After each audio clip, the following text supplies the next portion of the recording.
యేసు శిలువలో మాట్లాడిన 7 మాటల్లో మొదటి మాట లూకాసు వార్త 23వ అధ్యాయము 34వ వచనంలో తెలియజేయబడింది. యేసు, తండ్రి, వీరేమి చేయుచున్నారో వీరెరుగరు గనుక వీరిని క్షమించమని చెప్పాను. యేసు ఈ మాట పలకడానికి ముందు జరిగిన విషయాలను మనం ఒక్కసారి జ్ఞాపకం చేసుకుందాము.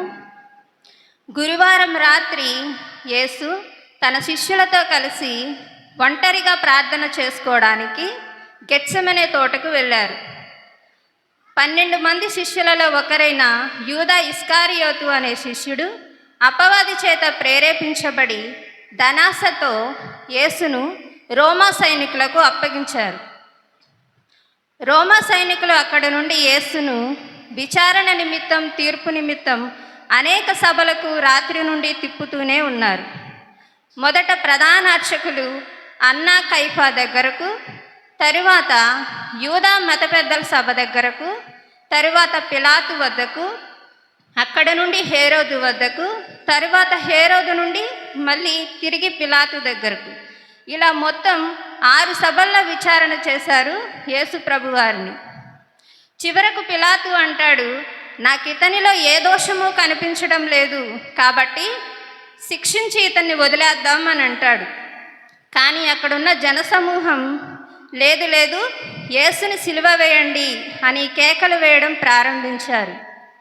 గడిచిన ఆదివారం ఏ జనసమూహం అయితే గాడిదపై సాత్వికుడిగా యేసు వస్తున్నాడు అని యెరూషలేము పురవీధులలోనికి బ్రాని కొమ్మలతో ఎదిరేగి విజయనాదం చేశారో, యూదుల రాజా నీకు జయము అని కేకలు వేసిన ఆ జనసమూహమే ఈనాడు పిలాతు సభలో యేసుకు సిలువ వేయండి, సిలువ వేయండి అని కేకలు వేశారు. నరహంతకుడైన బరబ్బనే మాకు కావాలి, కానీ ఈ యేసు మాత్రం మాకు వద్దని యేసు ప్రభువారిని నిరాకరించారు.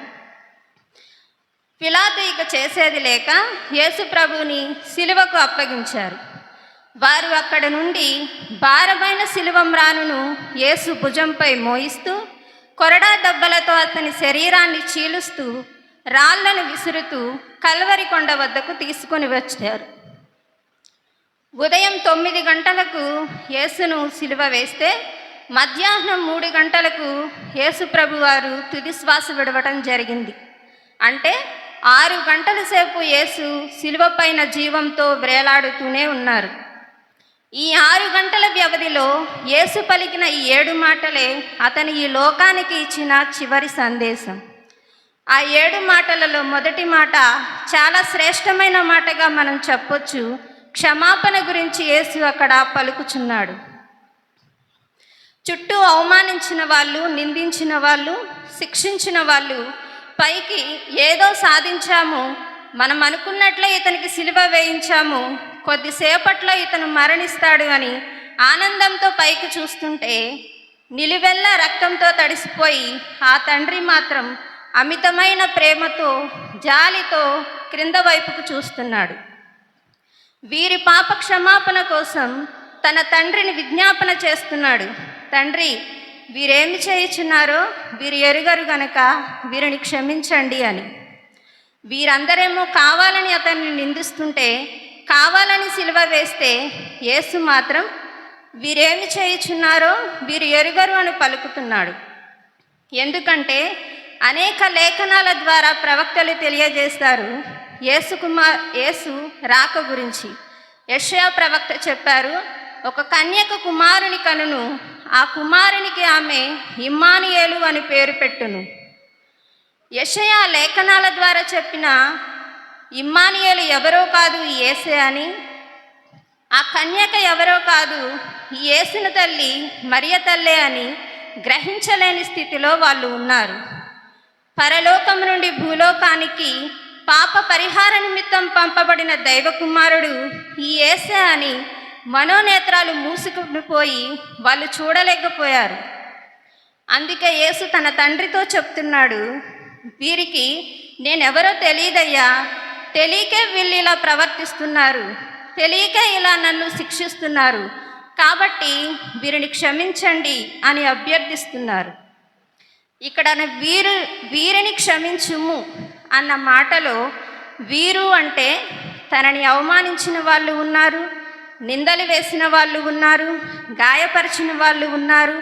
వాళ్ళు మాత్రమే కాదు, ఆదాము సంతతి నుండి ఈ తరం వారి వరకు ప్రతి ఒక్కరూ ఉన్నారు. అలాగే రాబోయే తరాల వారు కూడా ఉన్నారు. అంటే సమస్త మానవాళి పాప పరిహారార్థ నిమిత్తమై జరిగిన ఒక శ్రేష్టమైన బలియాగం ఈ యేసు బలియాగం. యేసు జనసమూహానికి ప్రసంగిస్తూ ఒక మాట చెప్తున్నారు. మత్తయి సువార్త 5వ అధ్యాయము 44వ వచనము. నేను మీతో చెప్పినదేమనగా, మీరు మీ పరలోకమందున్న తండ్రికి కుమారులై ఉండినట్లు మీ శత్రువులను ప్రేమించుడి, మిమ్ము హింసించు వారి కొరకు ప్రార్థన చేయుడి. యేసు మనల్ని ఏదైతే చేయమని చెప్తున్నారో అంత శ్రమలోనూ తాను ఆచరించి చూపిస్తున్నాడు. తనని హింసిస్తున్న వారి కోసం, తన నిరాకరించిన జనాల కోసం క్షమించి ప్రార్థన చేసే మనస్సు కలవాడే అక్కడ మనం ఎలా ఉండాలో తెలియజేస్తున్నారు. అలాగే యూదా ఇస్కారియోతు విషయానికి వస్తే 12 మంది శిష్యులలో ఒకడై ఉండి ఎన్నో అద్భుత కార్యాలు, ఎన్నో ఆశ్చర్య కార్యాలు యేసు చేస్తుంటే స్వయంగా చూశాడు. యేసు ఎక్కడ ఉంటే అక్కడ రక్షణ, స్వస్థత, సమృద్ధి, జీవము, విడుదల ఇవన్నీ ఉంటాయని ఇస్కారియోతు యూదాకు తెలుసు. అయినా తనకున్న ధనాశ అనే బలహీనతకు లోబడి యేసుని సిలువకు అప్పగించడానికి కారకుడయ్యాడు. ఈరోజు యేసుని సొంత రక్షకునిగా, నిజమైన పాప పరిహారకుడిగా అంగీకరించిన మనం మన జీవితాలలో ఎన్నో బలహీనతలకు లోబడి తప్పు అని చేసిన తప్పునే పదే పదే చేస్తూ యేసుకు మరలా శిక్ష వేసే వాళ్ళంగా ఉన్నామేమో ఒకసారి పరిశీలన చేసుకోవాలి. మనలాంటి వాళ్ళ గురించే పౌలు హెబ్రీలకు ఒక లేఖ రాస్తూ 6వ అధ్యాయము 6వ వచనం ద్వారా హెచ్చరిస్తున్నాడు. యేసు 30వ సంవత్సరాల్లో బోధన ప్రారంభిస్తే 33.5 సంవత్సరాలకు అతనికి శిలువ శిక్ష వేయడం జరిగింది. అంటే ఏ పాపం ఎరగని ఒక పరిశుద్ధుణ్ణి, యథార్థవంతుణ్ణి 3.5 సంవత్సరాలు కూడా భరించలేకపోయింది అప్పుడు ఉన్న సమాజం.